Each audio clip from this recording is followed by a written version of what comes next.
We are hearing that Iran plans to send about 1,000 more weapons to Russia, including advanced guided missiles for Moscow's war in Ukraine. Tehran has already supplied deadly drones. This comes a short time after the mayor of Kyiv announced full power is back on in the capital. It was restored 24 hours after Russian missiles targeted critical infrastructure in Kyiv and across the country. Ukrainian President Volodymyr Zelensky says most of the missiles Moscow fired were brought down by air defences and the repair work goes on. Take a listen. As of now, restoration works are still ongoing in those regions where there were hits by Russian missiles today. We are doing everything possible to restore the energy and water supply, and we will restore it. CNN's Clarissa Ward is in Zaporizhzhia for us today. Clarissa, will these extra weapons have an impact on the ground where you are, do you think? Well, Max, we don't really know yet when these weapons would actually arrive in Russia and so when they would start being used. But obviously, there is going to be a large amount of concern about this, particularly when you're talking about precision-guided missiles and drones, which have had such a devastating effect on the battlefield, particularly in the last month.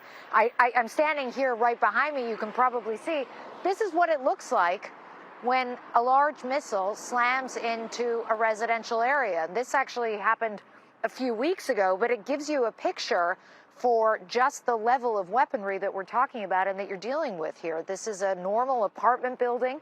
3 people were killed, 7 people were injured. And just yesterday, you mentioned in your introduction, more than 50 missiles fired at Ukraine. Ukrainian Air Force saying that they were able to intercept more than 40 of them, which is a tremendous success rate. But as you know, Max, even just a few that managed to get through, if they hit those targets, and the target now is very much, of course, civilian infrastructure, then they still can have a devastating impact. So yes, there will certainly be a great deal of concern about more weaponry being pumped into Russia at this crucial point in the war, Max.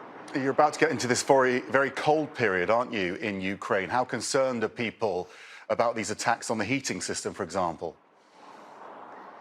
Well, I mean, listen, Max, you've heard from President Volodymyr Zelensky. He has told the Ukrainian people in very sort of bare terms, this is going to be the hardest winter ever.